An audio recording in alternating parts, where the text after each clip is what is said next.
Okay, Daisy. You may have gotten away with beating me at Grumble Volcano, but you're not beating me at Rainbow Road. Let's go.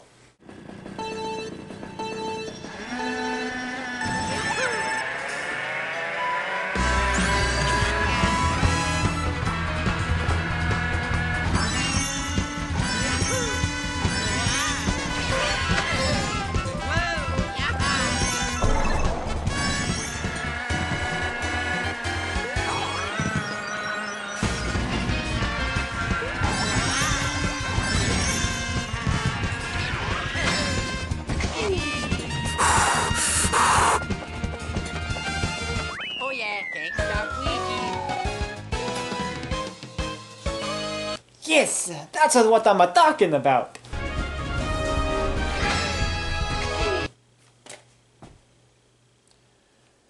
Story of my life, though. Yahoo! Oh, Yoshi, I haven't seen you since March. How have you been?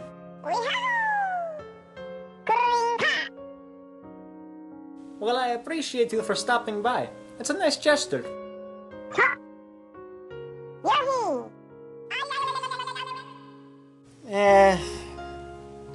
I don't know, Yoshi. It's just that all of my life I've always wanted to be #1. But there's just something keeping me at #2, and I guess getting second place in Mario Kart kinda awoke that part of me again. I've just wanted to be first place all my life.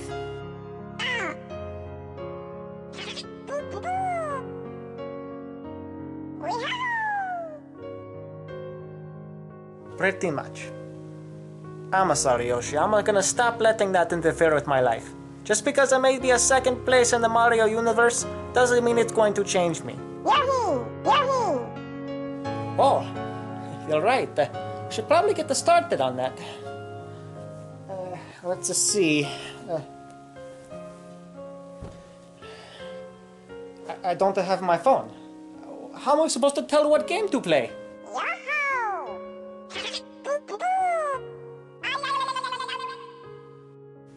How did you get... Never mind. Thank you. Legend of Spyro, I said I wanted to play that back in my Echo review. Okay, let's get this started. Yahoo! Yahoo! But of course you can, Yoshi. Come on, let's go.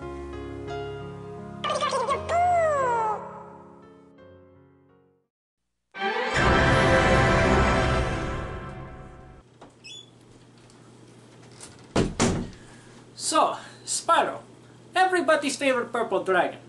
You know, his story is a bit of an interesting one. It's almost like a legend, if you could believe it. Before he became Activision's favorite cash grab, Spyro himself had a very successful start back on the PlayStation. Spyro was created by a company named Insomniac Games, who is also known for creating the Ratchet & Clank series. The Spyro games would put Insomniac on the map. The games were so popular that it spawned 2 sequels, Spyro 2 Ripto's Rage and Spyro Year of the Dragon. The Spyro games had Spyro following specific objectives amongst a variety of worlds, sort of like something out of Super Mario 64. Each world was different in its own way, and had a mixture of platforming and combat. In combat, Spyro can either charge into enemies or use his breath abilities to take them out. The variety of worlds and the variety of Spyro's breaths helped him stand out amongst other games. It also helped knowing that Spyro himself had a very interesting design. I mean, look at them. You don't see a lot of purple dragons with horns like that, and yet still come off as cute. Okay, purple dragons don't exist, horns don't get that big, and it's rather subjective on whether or not it makes them look cute or not.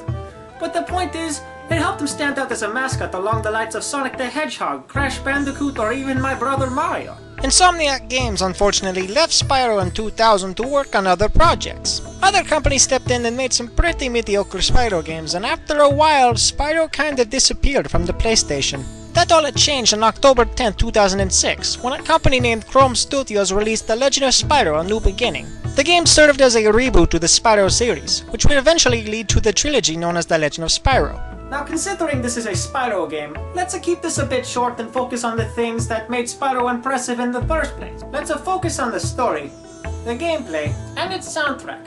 And once again, there will be spoilers in this video, so leave now if you don't want to be spoiled. Now, as much as I wanted to stick to the roots of this series and actually play the game on a PlayStation console, I couldn't find it anywhere. So unfortunately, I'm just gonna use the version of the Xbox Live Arcade.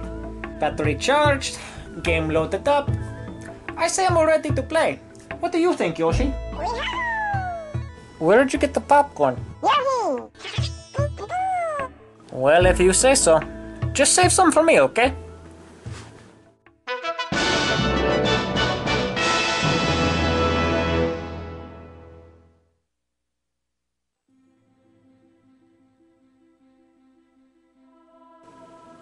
You can tell from the title screen that you're about to embark on a grand adventure.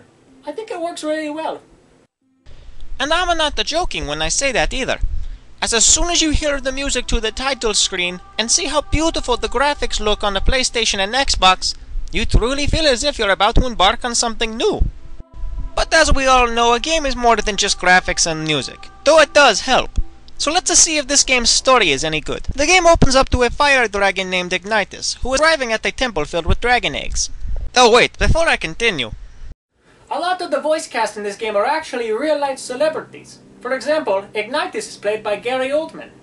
Ignitus contemplates the safety of the eggs, as well as a particular purple egg. In his weird staring of dragon eggs, some forces from the Dark Master attack, whoever that is. Some yellow dragon comes in and states the obvious, so Ignitus takes the purple dragon egg and escapes the temple, fleeing from the Dark Master's forces. Rather than keeping the egg on him and risk it getting captured, he puts it on the mushroom and sends it floating down a river. The egg floats down a river made of honey? I'm not sure, but it stops at a bend, resulting in our title screen. The egg is discovered by two dragonflies. Within seconds of their approach, the egg starts hatching, and eventually they adopt the creature inside of it, whom, no big surprise here, is a purple dragon, whom they name Spyro. I should note that Spyro has a different look in this series. It's not too bad actually. I think it actually captures the original essence of him really well, while trying to make him look better. I see you, my little glowing friend. Elijah Wood. Seems okay. Seeing and catching are two different things, a big boy. Is that David Spade? Excuses. Catch up or give up, Chunky. That is a David Spade, isn't it? Ugh. Now I smell almost as bad as you do. Okay, I'm just gonna get this out of the way. I was not expecting that voice to come out of that dragonfly.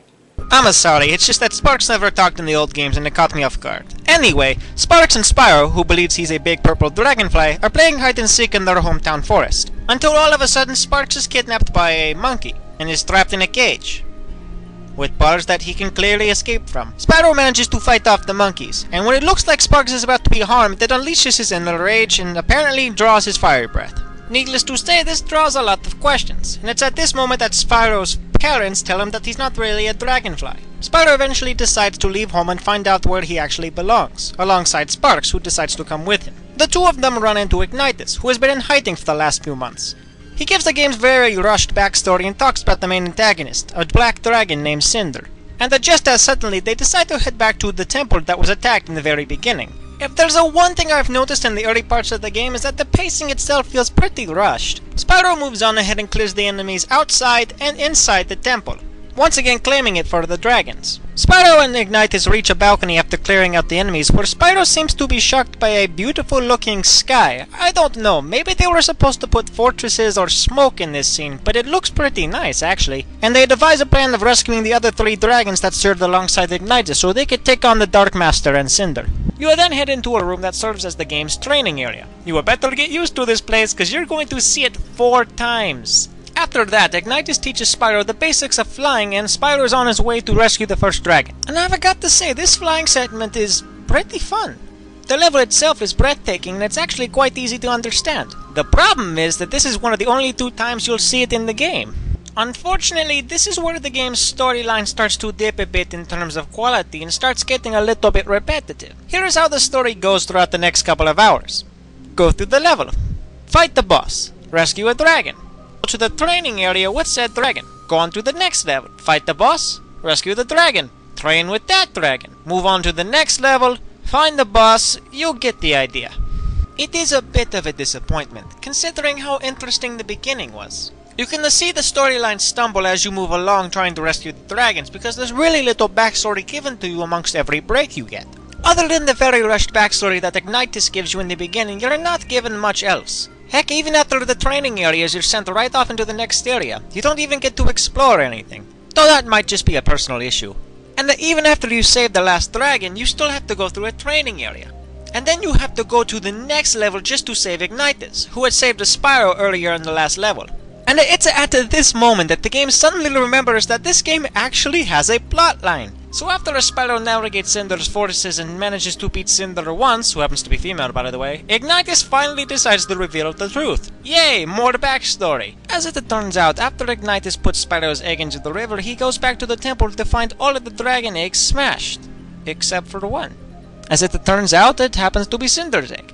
For the Dark Master to escape his prison in some sort of void in time and space, he needs all 4 energies from the Guardian Dragons, as well as 1 dragon from the... Wait, the Year of the Dragon? You mean that Year of the Dragon? Maybe it's just a coincidence. Anyway, since Cinder was born during the Year of the Dragon, she was eligible enough to become the Dark Master's puppet. And now that she has gathered all of the energy from the Guardian Dragons, she can release the Dark Master. As if on cue, a portal from the voided time and space opens up, causing Spyro and Sparks to go in and try to stop Cinder and the Dark Master. So you will get to the last level in the game, which has got to be one of the weirdest designed levels I've ever seen. After some pretty tricky platforming, you will fight the Cinder a second time as she's about to release the Dark Master. Upon defeating her, she loses the power that the Dark Master gave her and shrinks back down to approximately Spyro's size, indicating that she's just as young as he is. As the portal holding the Dark Master starts to suck everything in, Spyro decides to save Cinder, believing there's still good in her and that she didn't have anything to do with the Dark Master's returning because she was being controlled. Needless to say, Spyro succeeds. Then Spyro, Sparks, and Cinder escape the void right before it closes. They all regroup at the temple, where the 4 Guardian Dragons are congratulating Spyro for not only rescuing them, but preventing the Dark Master from escaping temporarily. After the credits, however, it shows a scene of Spyro and Cinder looking up into the night sky, unsure of what's going to happen in the next few days. This will lead up into the second game of the Legend of Spyro series, The Eternal Night. And that's the story for A New Beginning. It's a very generic story that doesn't pick itself up after the intro, but for some reason it still turns out to be fun. I don't know, maybe it's just me, but I certainly enjoyed seeing Spyro grow up throughout this game. From when he's playing hide-and-seeks with Sparks all the way up into his battle with Cinder, you can truly see how much he's matured over the game, and I think that's a nice touch. Before I continue on to the gameplay, I might as well talk a little bit about this game's voice acting. To be honest, I'm a bit mixed on it. On the one hand, it's not bad. I think the voices actually fit the characters, but they're just so underdeveloped. It feels as if like they should be doing more with the voice, but they don't. For example, as much as I think Gary Oldman was the best choice for playing Ignitus, they make him stay in the same tone of voice the entire game, and in the end he just sounded more boring than interesting. And even though I like voice actors like Jeff Bennett, Kevin Michael Richardson, and Chris Summer, they're doing voices I've heard before, so there's nothing interesting there. So that really only leaves Sparks and Spyro. And I know this is subjective when I say this, but in my opinion, they are probably the best voice actors in this game. But only when they are talking to each other. Individually, they're not much better. Okay, now let's look at the gameplay. Spyro has been known for 2 things in terms of gameplay: puzzles and a minority of combat. In this game, the roles are kinda switched. Indeed, a lot of the puzzle element that made Spyro so familiar isn't in this game as much as it should. In fact, there's a lot more platforming than anything else. In fact, when I think about it, I think the only level in the game that gave me any trouble in terms of puzzles was during the jungle level. And in terms of combat, it's been added up a little bit more compared to the previous Spyro games. You make Spyro attack by pushing the B button and using the X button to use his breath attacks. Pressing the Y button can make Spyro use a secondary breath attack, but only if you have saved the dragon for that particular breath. Granted, there's only 4 breaths in the game, but I think they work well enough. Though I do find myself using fire and earth, particularly for combat, ice and electricity serve their uses as well. But as for the overall physical combat, let me give you a general summary.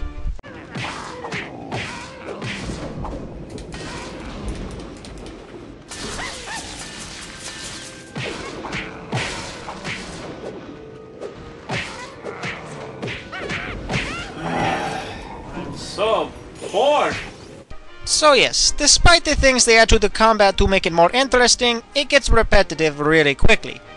Combine that with the lack of enemy variety, and you're going to be pretty bored very easily. I mean, seriously, do I really need to know that this monkey's name is Larbo Scarwolf? Despite the repetitiveness in the combat, the slow motion moments are still the best part of the combat.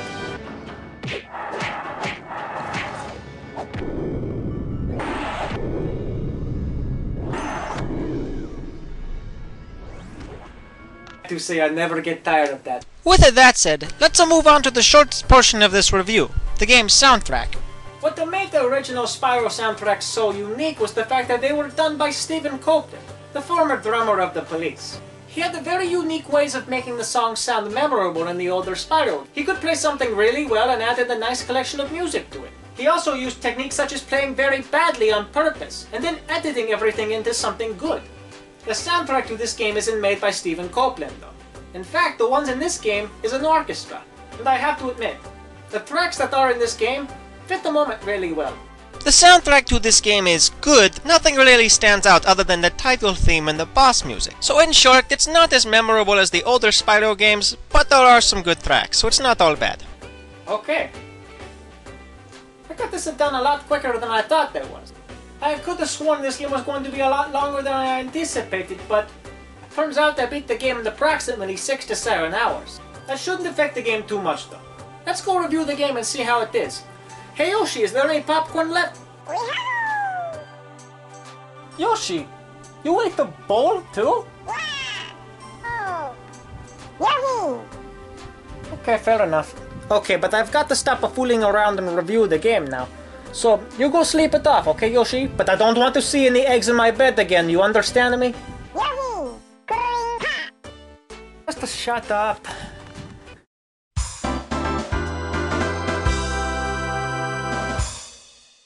So The Legend of Spyro: A New Beginning may have had its flaws, but it definitely does something good for the Spyro series. It brought about something new compared to what kids were playing before, and I think that worked really well. There is a room for improvement in the game, but what it does right. So let's start with the good things for The Legend of Spyro. I'll start off by saying that the soundtrack is really nice. From the music that plays from tense combat to exploration, I thought they did really well with it. My favorite track in the game is still the opening title theme though, mainly because of how nice it sounds and how it makes you feel like you're about to go on a grand adventure. Next, the story itself is pretty generic, but it is quite enjoyable. Despite how generic the story feels, however, it is very interesting to see how Spyro grows up throughout the entire game. This next one I am so glad they got right. The elemental breaths are very fun to use in combat. In a game about Spyro, if you had messed up the breaths, it wouldn't have been a good Spyro game per se. Granted, I do wish there was a bit more variety. Maybe a few more extra moves you could do with your breaths. But the abilities you have in the game already satisfy my needs. Though I did find myself using fire and earth a lot more due to their sheer power. And finally, the level designs are quite pleasant. Granted, I was a bit disappointed that I couldn't visit levels like in the old Spyro games, with a hub world and a level selection like in Super Mario 64.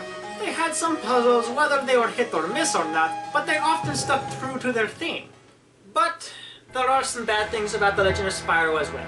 I'll start off by saying that the biggest issue that I had in this game was the camera.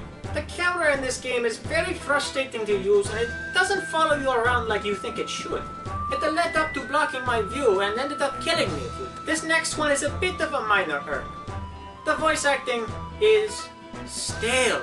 Despite all the celebrity voices in this game, whether they are actual actors or professional voice actors, they all sound so boring. Next, I'm going to say something that's kind of the polar opposite of the breath elements in the game. Actual combat is repetitive. You could have used the breath elements to make the combat a little more fresh, but that starts to become stale after a while as well, after you keep doing it over and over again. I'm not saying they should put an abundance of combos into the game, that would make the game a little too complex. But a little bit more variety of attacks probably wouldn't hurt. And finally, there is very little enemy variety in this game. So in conclusion, The Legend of Spyro: A New Beginning is a brilliant reboot to the Spyro series. There is definitely flaws worth noting that keep it from being a perfect reboot, but it does its job well just the same. I just wish they had taken out some flaws and maybe worked upon some other things like the voice acting, and then maybe this game would be near perfect. But as it stands, The Legend of Spyro is a very enjoyable game, and I had a lot of fun playing it. That is why I'm going to give The Legend of Spyro a 7 out of 10. It is a very good game, though I do think they tried to oversimplify this as a reboot. And I know what you're thinking, how could you make Spyro even more simple? Have you played the original games? Point is, a little complexity into the games, as well as taking out some of his flaws, probably were needed. So before I continue, I wanted to explain something. I didn't exactly do a good job explaining it in the last video, so I'm going to try to make up for it now. Since I did a double review the last time, this video is going to be for free. The next two videos are still going to be about games that you people choose to vote for. After that, it'll be Luigi's choice. So without further ado, which 3 games would you guys like me to review? The choices are Banjo-Kazooie, Super Mario Sunshine, or Phantasy Star Universe. So once again, I'm a Luigi, and this has been a Luigi review. Now if you'll excuse me, I still have to beat the Star Cup on the 150 rank on Mario Kart 8. I'll see you guys later.